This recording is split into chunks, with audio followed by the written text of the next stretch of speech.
चलिए बच्चों, अब हम आपके लिए लेकर के आए हैं बीटीसी का सीरीज। बीटीसी जो आपका ऊंचाई एवं दूरी है, प्रश्नावली 9.1, हम वो आपको लेकर के आए हैं।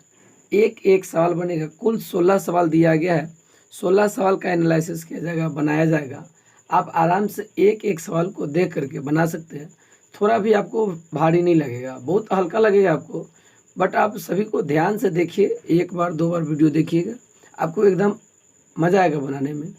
आप भागिए मत, लड़िए, इसको देखिए, थोड़ा भी भारी नहीं लगेगा। जैसे कि ये इस चैप्टर का पहला क्वेश्चन है, कहता है सर्कस का एक कलाकार, सर्कस का एक कलाकार 20 मीटर लंबी डोर पर चढ़ रहा है जो अच्छी तरह से तनी हुई है, जो अच्छी तरह से क्या है, तनी हुई है, और भूमि पर सीधे लगे खंभे के शिखर से बंधा हुआ है। यदि भूमि स्तर के साथ डोर द्वारा बनाया गया कोण 30 डिग्री का हो तो खंभे की ऊंचाई ज्ञात करें। देखिए आकृति 9.1, ये 9.1 में 11 में आपको 9.11 आकृति 9.11 में दिया गया है चित्र में। ये आपकी किताब में ये सवाल दिया हुआ है प्रश्नावली में। प्रश्नावली का 9.1 त्रिकोणमिति का है, ऊंचाई एवं दूरी का है। ये बीटीसी है और ये पहला सवाल है। इस 9.1 का पूरा सवाल बनेगा, 16 तक बनेगा। ये इसका पहला सवाल है। देखिए कितना आसानी से बनेगा। कहते सर्कस का एक कलाकार एक 20 मीटर लंबी डोरी पर चढ़ रहा है, यानी डोरी, ये डोरी है, ये एसी क्या है, डोरी, और खंबा ये ए बी क्या है, खंबा। लिखेंगे माना कि ए बी एक खंबा है, माना कि ए बी एक क्या है, खंबा है, जिसकी ऊंचाई हमें क्या करना है, निकालना है। माना कि ए बी एक खंबा है जिसकी ऊंचाई हमें निकालना है, जिसे हम क्या माना, एच माना। और यहाँ बी सी, और यहाँ बी सी क्या है, बी सी क्या है, भूमि तल है, तथा ए सी डोर है, डोर यानी डोरी है। ए सी क्या है, डोर या डोरी है। फिर से ए बी क्या है, ए बी खंबा है, बी सी भूमि तल है, और ए सी क्या है, डोर है, और ए बी हमें निकालना है। ठीक है, अब देखिए यहाँ पर एसी डोर है जो 20 मीटर दिया लंबी है। हम लिखेंगे समकोण त्रिभुज, इसीलिए समकोण त्रिभुज ए बी सी में, इसीलिए समकोण त्रिभुज ए बी सी में, ये समकोण त्रिभुज हो गया, समकोण त्रिभुज ए बी सी में। अब देखिए बाबू यहाँ पर ये आपका समकोण त्रिभुज, ये 30 डिग्री, इसके सामने का कोण, यानी इसको मुखिया जी कहेंगे, तो मुखिया के सामने का कोण लंब, और ये क्या हो गया, कर्ण, ये क्या हो गया, आधार, ये कर्ण, ये आधार, ये लंब। तो लंब हमको ये ना निकालना है ना, तो लंब और ये क्या है, कर्ण। लंब और कर्ण का संबंध किस में होता है, लंब और कर्ण का संबंध बाबू साइन में होता है। तो लिखेंगे साइन 30 डिग्री बराबर लंब बटे कर्ण, लंब बटे कर्ण। तो लंब हो गया ए बी, कर्ण हो गया ए सी, ये लंब हो गया ए बी, कर्ण हो गया ए सी। ए बी नहीं दिया है, एच माने है, कर्ण को क्या माने, दिया है, कर्ण 20 मीटर। साइन 30 डिग्री का मान 1/2 होता है। अब देखिए h बटे 20 मीटर, h बटे 20 मीटर। अब देखिए h से 2 में गुना करेंगे 2h, 20 मीटर से 1 में गुना करेंगे 20 मीटर। ये 2 गुना में तो कहाँ आएगा, भाग में, 2 गुना में तो भाग में, बच जाएगा क्या, h, 2 से 20 कट गया, 10 बढ़ते में, h बराबर 10 मीटर। लेकिन अतः खंभे की ऊंचाई ए बी, खंभे की ऊंचाई क्या है, ए बी, ए बी को क्या माने, h, h बराबर कितना निकल गया, 10 मीटर। एकदम आसान है। अगला सवाल आ रहा है, दूसरा नंबर, आप इसको जब तक नोट कीजिए, दूसरा सवाल आ रहा है। चलिए बच्चों, यह है आपका दूसरा नंबर सवाल, यह आपका अगला सवाल है। सवाल कहता है आंधी आने से एक पेड़ टूट जाता है, आंधी आने से एक पेड़ टूट जाता है और टूटा हुआ भाग इस तरह मुड़ जाता है कि पेड़ का शिखर जमीन को छूने लगता है और इसके साथ 30 डिग्री का कोण बनाता है। पेड़ के पाद बिंदु की दूरी जहाँ पेड़ का शिखर जमीन को छूता है 8 मीटर है, पेड़ की ऊंचाई ज्ञात करें। फिर समझिएगा, आंधी आने से एक पेड़ टूट जाता है, लेकिन माना कि ए बी एक पूरा क्या है, पेड़ है। लिखेंगे माना कि ए बी एक पेड़ है, माना कि ए बी एक पेड़ है जिसका एडी भाग टूटकर जमीन को पाद से 8 मीटर की दूरी पर 30 डिग्री का कोण बनाती है। ये ए बी पेड़ है और पेड़ का ये ऊपर का भाग आंधी आने से टूट गया, ये वाला भाग टूट करके मुड़ गया, ऊपर का भाग टूट करके क्या हो गया, मुड़ गया। आप पेड़ को देखते हुएगा सीधा, जैसे ये पूरा सीधा पेड़ है, तो आंधी आता है तो आधा पर से ये पेड़ क्या होता है, टूट करके मुड़ जाता है। तो बस यही AD एक पूरा पेड़ है, ऊपर से यह टूट करके ऐसे ज़मीन पर छूने लगता है। तो पेड़ का जड़ी यहाँ है, छूता यहाँ पर है, यानी पेड़ से जहाँ पर झुका हुआ धरती के पास दूरी है कितना, 8 मीटर की दूरी है। तो हमें पेड़ की ऊंचाई ज्ञात करना है। पूरा पेड़ कितना ऊंचा था, इसकी ऊंचाई हमें क्या करना है, निकालना है। यहाँ देखिएगा A से B तक क्या है, पेड़ की ऊंचाई, और B से C तक ज़मीन है, यानी पेड़ जो है इसी बिंदु पर ज़मीन को छूता है, और दोनों की दूरी पेड़ जहाँ छूता है वहाँ और पेड़ के जड़ी की दूरी 8 मीटर दिया है। 30 डिग्री का कोण बना रही है। तो यहाँ देखिए लिखेंगे पेड़ की ऊंचाई हमें ज्ञात करना है। यहाँ AD बराबर DC, देखिए यहाँ पर, यहाँ जितना E होगा AD उतने में क्या होगा DC, क्योंकि ये वाला ना टूट के गिरा हुआ है, यही ऊपर वाला क्या हो गया, टूट गया है। तो ये AD क्या बन गया, DC। AD बराबर क्या होगा, DC। अब BC तो 8 मीटर दिया है। लेकिन इसीलिए समकोण त्रिभुज DBC में, DBC में यहाँ पर समकोण बन गया DBC में, समकोण त्रिभुज DBC में tan 30 डिग्री, क्या डिग्री है, 30 डिग्री। तो tan 30 डिग्री बराबर लंब बटे आधार, लंब हो गया tan 30 डिग्री लगाएंगे, लंब ये है, आधार दिया है ना, तो लंब बटे आधार, तो लंब हो गया DB, आधार हो गया BC, तो DB बटे BC। तो DB कितना हो गया, नहीं दिया है DB, BC दिया है 8 मीटर। tan 30 डिग्री के मान 1/√3, DB बटे 8 मीटर, DB बटे 8 मीटर। अब देखिए DB से √3 में गुना करेंगे तो DB हो जाएगा, और √8 से 1 में गुना करें तो 8 मीटर हो जाएगा। ये √3 गुना में है तो भाग में आ जाएगा, तो DB बराबर हो जाएगा 8 मीटर बटे √3, समीकरण 1। अब देखिए आगे, लेकिन पुनः समकोण त्रिभुज DBC में, DBC में फिर से देखिए, अब यहाँ तो हम लंब निकाल लिए, आधार दिया था, लंब निकाल लिए, अब क्या निकालेंगे, कर्ण। ये आधार है और ये क्या है, कर्ण। आधार और कर्ण किस में होता है, कॉस में होता है, किस में होता है, कॉस में। तो लिखें कॉस 30 डिग्री, 30 डिग्री दिया है, तो कॉस 30 डिग्री बराबर आधार बटे कर्ण, आधार बटे कर्ण। आधार हो गया BC, आधार हो गया BC, कर्ण हो गया DC, तो कर्ण लिख दिए DC। अब BC की जगह दिया हुआ क्या मीटर, 8 मीटर, तो 8 मीटर। DC नहीं दिया तो DC। अब चलिए cos 30 डिग्री का मान होता है √3/2, और D 8 मीटर बटे DC, 8 मीटर बटे DC। अब चलिए यहाँ पर DC से √3 में गुना करेंगे तो DC √3 मीटर हो जाएगा, बराबर 8 से 2 में गुना करेंगे तो 16 मीटर। बाबू ध्यान से सुनिए, यहाँ √3 गुना में तो कहाँ जाएगा, भाग में। अब देखिए यहाँ पर क्या करेंगे, भाग में आ गया तो DC का वैल्यू कितना हो गया, 16/√3 मीटर। DC का वैल्यू हो गया 16/√3 मीटर। अब क्या करेंगे, बस DC भी निकल गया, DB भी निकल गया, लिख दीजिए। अतः पेड़ की ऊंचाई, ये पूरा पेड़ की ऊंचाई निकालने के लिए क्या है, पेड़ की ऊंचाई A से D और D से B, AD plus DB, AD plus DB। अब देखिए ना, AD जो है AD ना DC है, जो AD वही ना DC है, तो AD की जगह पर क्या लिखिएगा, DC। AD की जगह पर क्या लिखेंगे, DC। AD की जगह पर DC, और DB के DB रहने देंगे। अब देखिए ना, DC निकाले हैं, DC कितना निकाले हैं, 16/√3, 16/√3 प्लस DB कितना निकाले हैं, DB देखिए यहाँ पर DB निकला है 8/√3, 8/√3, तो लिख देंगे 8/√3। अब देखिए √3 और √3 का लॉसा कितना होगा, √3 होगा। √3 से √3 कट जाएगा, क्या बचेगा, 16, प्लस √3 से √3 कट जाएगा, क्या बचेगा, 8। अब देखिए 16 8 24, 24/√3। अब नीचा √3 है तो नीचा ऊपर हम हर का परिमेयकरण करेंगे, हर का परिमेयकरण करेंगे। तो नीचा √3 है तो ऊपर भी √3 है, नीचा भी √3। अब चलिए हर का परिमेयकरण लिख देंगे। अब देखिए √3 से √3 में गुना करेंगे तो √9, 9 का निकल जाएगा 3, ऊपर हो जाएगा 24/√3, 3 से 24 कट जाएगा क्या बार में, 8 मरतब में, तो हो गया 8√3। ये आपका हो गया आंसर, ये क्या हो गया आंसर। अतः पेड़ की ऊंचाई कितना निकल गया, 8√3। ये सवाल VVI है बाबू, आप इसे बढ़िया से बना लीजिएगा, समझ लीजिएगा। दिक्कत होगा हमसे पूछ सकते हैं कमेंट करके, आप कमेंट करके फिर से पूछ सकते हैं। अब तीसरा सवाल आएगा इसके बाद।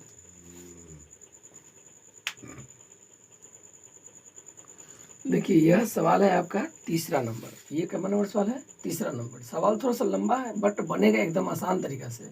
सवाल है, एक ठेकेदार बच्चे को खेलने के लिए एक पार्क में 2 फिसलन पट्टी लगाना चाहती है। एक पार्क में क्या फिसलन पट्टी, 2 फिसलन पट्टी।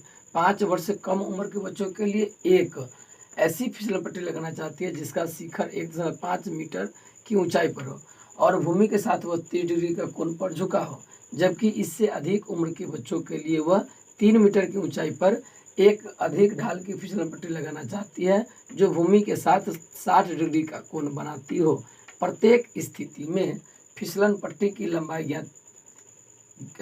क्या होनी चाहिए। सिंपल सी बात आप समझिए कि एक ठेकेदार है जो पार्क में फिसलन पट्टी यानी छहलने वाला बनाना चाहते हैं, एक 5 साल से कम उम्र के बच्चों के लिए और एक 5 साल से अधिक उम्र के बच्चों के लिए। 5 साल से कम उम्र के बच्चों के लिए जो होगा वह 1.5 मीटर ऊंचा होगा और एक 5 साल से अधिक उम्र के बच्चों के लिए होगा जो 3 मीटर ऊंचा होगा। अब देखिए हम यहाँ पर लिखेंगे क्या कि माना कि AC और DC दो फिसलन पट्टी है। AC एक फिसलन पट्टी और DC दूसरा फिसलन पट्टी। AC जो है वो छोटे बच्चों के लिए, क्योंकि 1.5 मीटर की ऊंचाई पर है, AC छोटे बच्चों के लिए यानी 5 साल से कम उम्र के बच्चों के लिए AC और 5 साल से अधिक उम्र के बच्चों के लिए DC। AC फिसलन पट्टी AC जो 5 वर्ष से कम उम्र के बच्चों के लिए, ये AC जो है 5 वर्ष से कम उम्र के बच्चों के लिए, तथा DC ये DC जो 5 वर्ष से अधिक उम्र के बच्चों के लिए है। हमें इन दोनों की लंबाई निकालना है, यानी AC और DC दोनों फिसलन पट्टी की क्या निकालना है, लंबाई।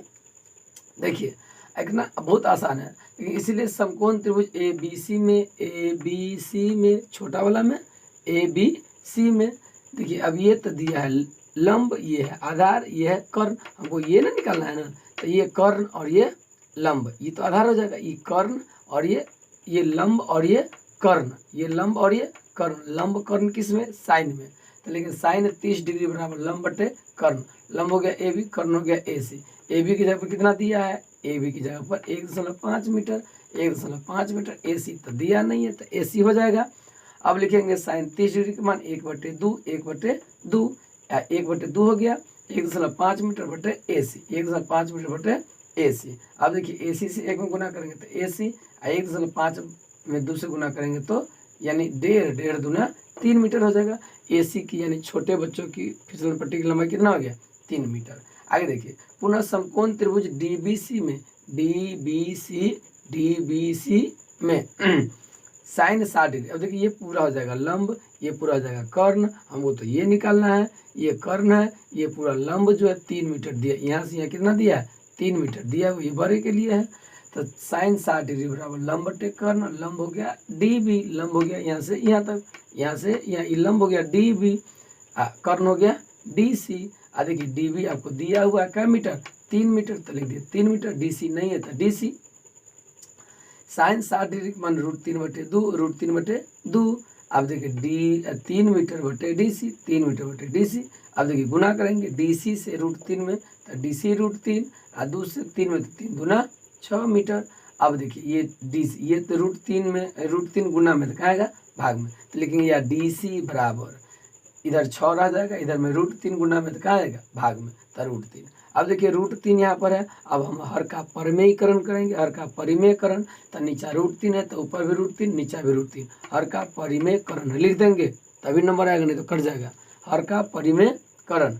अब देखिए तो यह DC के DC रह गया, देखिए √3 से √3 में गुना किए √9, 9 के निकल गया 3, ऊपर में हो गया 6 √3, 3 से 6 कट जाएगा, क्या मतलब 2 मरतबे, क्या मतलब 2, तो हो गया 2√3, तो DC कितना निकल गया 2√3 आ गया, लिख देंगे। अतः 5 वर्ष से कम उम्र के बच्चों के लिए फिसलन पट्टी की लंबाई, 5 वर्ष से कम उम्र के लिए ये ना है, तो 5 वर्ष से कम उम्र के बच्चों के लिए फिसलन पट्टी की लंबाई क्या है, AC।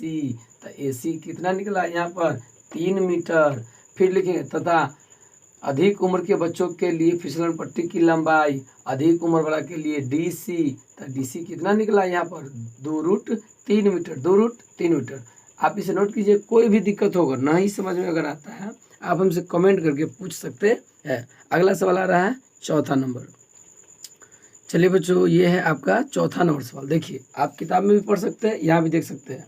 चौथा नंबर सवाल कहता है भूमि के एक बिंदु से जो मीनार के पाद बिंदु से 30 मीटर की दूरी पर है, मीनार के शिखर का उन्नयन कोण 30 डिग्री है, मीनार की ऊंचाई ज्ञात करें। बहुत आसान क्वेश्चन है, 5 नंबर का दीर्घ उत्तरीय क्वेश्चन, ये BBA क्वेश्चन है, ये पूछा गया है, आप इसको वीवीआई लगा लीजिए, ये पूछा हुआ सवाल है, वीवीआई सवाल है, 5 नंबर में पूछेगा आपसे। भूमि के एक बिंदु से, तो ये भूमि हो गया, ये पूरा बीसी क्या हो गया, भूमि। भूमि की एक बिंदु से जो मीनार के पाद बिंदु से, मीनार का पाद बिंदु हो गया से 30 मीटर की दूरी पर है, तो ये भूमि के मीनार के पाद बिंदु, भूमि का बिंदु क्या मीटर की दूरी है, 30 मीटर की दूरी है। मीनार के शिखर का उन्नयन कोण का डिग्री, 30 डिग्री। क्वेश्चन भी आई है, उन्नयन कोण का डिग्री 30 डिग्री। तो ये माना कि ये भी क्या है, मीनार, और मीनार का उन्नयन कोण का डिग्री 30 डिग्री। तो मीनार की ऊंचाई याद करें, लिखेंगे माना कि, देखिए ये तो बहुत आसान सवाल है, लेकिन माना कि ए भी एक मीनार है, माना कि ए भी एक मीनार है, और इस मीनार की ऊंचाई हमें निकालना है, तथा बीसी 30 मीटर दिया है, बीसी 30 मीटर दिया है। लेकिन इसीलिए समकोण त्रिभुज एबीसी में, एबीसी में, एबीसी में लंब ई है, ये आधार है, लंब आधार किस में होता है, टैन में होता है, टैन 30 डिग्री दिया है, 30 डिग्री, तो टैन 30 डिग्री, टैन 30 डिग्री बराबर लंब बटे आधार, लंब बटे आधार। लंब दिया है ए बी, आधार दिया है बी सी, ए बी नहीं दिया है तो ए बी, बी सी दिया है 30 मीटर। टैन 30 डिग्री का मान 1/√3।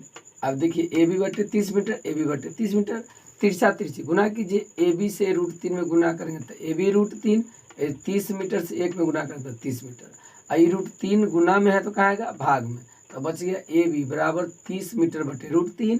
देखिए यहाँ √3 नीचा है तो हर का परिमेयकरण करेंगे, नीचा √3, ऊपर भी √3, नीचा भी √3। अब चलिए हर का परिमेयकरण लिख देंगे, जरूरी है लिखना। अब देखिए तो ए बी की ए बी रह गया बराबर के बराबर। अब 30 में √3 से गुना करेंगे तो 30 √3, और √3 से √3 में गुना करेंगे तो √9, 9 के क्या निकल जाएगा, 3, 9 का 3 निकल गया, 3 से 30 कट गया क्या में, 10 वर्त में, तो बच गया ए बी बराबर 10 √3 मीटर, ए बी बराबर 10 √3 मीटर। अतः मीनार की ऊंचाई ए बी बराबर 10 √3 मीटर। आंसर बहुत आसान सवाल है, सबसे हल्का सवाल यही है। चलिए अब आएगा कैमरा नंबर 5वां नंबर, नोट कीजिए इसको। चलिए बच्चों ये है आपका अब 5वां नंबर सवाल, फटाफट देखिए इसको, बनाइए फिर आगे। देखिए सवाल कहता है कि भूमि से 60 मीटर की ऊंचाई पर एक पतंग उड़ रही है। आप देखते हैं ये जमीन है, ऊपर पतंग उड़ता रहता है, पतंग एना सीधा खड़ा थोड़ी नहीं उड़ता, पतंग टेढ़ उड़ता है, उड़ रही है। पतंग में लगी डोरी को अस्थायी रूप से भूमि की एक बिंदु से बांध दिया गया है। आप जमीन, आप देखते हैं पतंग लेकर से डोरी को बांध देता, धरती में पतंग उड़ रहा है, ठीक है ना। कहता है भूमि के साथ डोरी का झुकाव 60 डिग्री है। ये डोरी कभी सीधा नहीं होता है, डोरी हमेशा क्या रहता है, तिरछा रहता है। कितना डिग्री झुका हुआ, 60 डिग्री। यह मानकर कि डोरी में कोई ढील नहीं है, डोरी की लंबाई ज्ञात करें। हमें जो पतंग है वो कितना ऊंचा है, 60 मीटर ऊंचा है, लेकिन पतंग की डोरी कितना लंबा है वो नहीं दिया हुआ है, हमें पतंग की डोरी की लंबाई निकालना है। लिखेंगे माना कि ए भी एक पतंग की ऊंचाई है, माना कि ए भी पतंग की क्या है, ऊंचाई है। पतंग कितना ऊपर उड़ रहा है, तो पतंग 60 मीटर ऊपर उड़ रहा है, देख रहे हैं ना, जो 60 मीटर दिया है। ए भी पतंग की ऊंचाई है, कितना ऊंचा पतंग उड़ रहा है, 60 मीटर। और ए सी पतंग की डोरी है, ये पतंग ऊंचा है, ये पतंग की क्या है, ए सी पतंग की डोरी है, जिसकी लंबाई हमें क्या करना है, निकालना है। यहाँ हमें पतंग की डोरी एसी की लंबाई निकालना है, तो हम लिख देंगे, बहुत आसान है, इतना हल्का है, क्या कहे। देखिए लेकिन इसीलिए समकोण त्रिभुज ए बी सी में समकोण त्रिभुज ए बी सी में ये हो गया कर्ण, ये हो गया लंब, ये हो गया आधार। हमें तो यहाँ कर्ण निकालना है, लंब दिया है, तो लंब और कर्ण किस में होता है, लंब कर्ण बताइए आप लोग, लंब और कर्ण किस में होता है, साइन में, किस में होता है, साइन में। तो लेकिन साइन 60 डिग्री 60 डिग्री है, तो साइन 60 डिग्री बराबर लंब बटे कर्ण, लंब बटे कर्ण। अब देखिए लंब दिया है आपके पास ए बी, कर्ण दिया है ए सी, ए बी दिया हुआ है कितना मीटर, 60 मीटर, 60 मीटर। ए सी नहीं दिया है, ए सी साइन 60 डिग्री के मान √3/2, साइन 60 डिग्री के मान √3/2। देखिए 60 मीटर बटे ए सी, 60 मीटर बटे ए सी, तीसरा तीसरी गुना करेंगे ना, ए सी से √3 में तो ए सी √3, और 60 से 2 में तो 60 दूना 120 मीटर। अब चलिए ए सी इधर √3 गुना में है तो कहाँ आएगा, भाग में, तो 120 बटे √3। हर का परिमेयकरण, तो नीचा √3 तो ऊपर नीचा दोनों में गुना कर देंगे, हर का परिमेयकरण, तो लिखेंगे हर का परिमेयकरण, तो नीचा से ऊपर नीचा कर दिए गुना √3 बटे √3, हर का परिमेयकरण हो गया, लिख देंगे हर का परिमेयकरण। अब देखिए 120 से √3 में गुना करेंगे तो 120 से √3 हो जाएगा, और √3 से √3 में गुना करेंगे √9, 9 के क्या निकल जाएगा 3, 3 नीचे लिख दिए, 3 से 120 कट जाएगा क्या मतलब में 40 मतलब में, तो बचिए 40√3, तो AC बराबर कितना हो गया 40√3। इतना आसान क्वेश्चन है। अतः पतंग की डोरी की लंबाई AC, पतंग की डोरी की लंबाई AC निकल गया कितना 40√3 मीटर। आप इसे देखिए आगे फिर से आएगा क्या नंबर सवाल, 6ठा नंबर सवाल।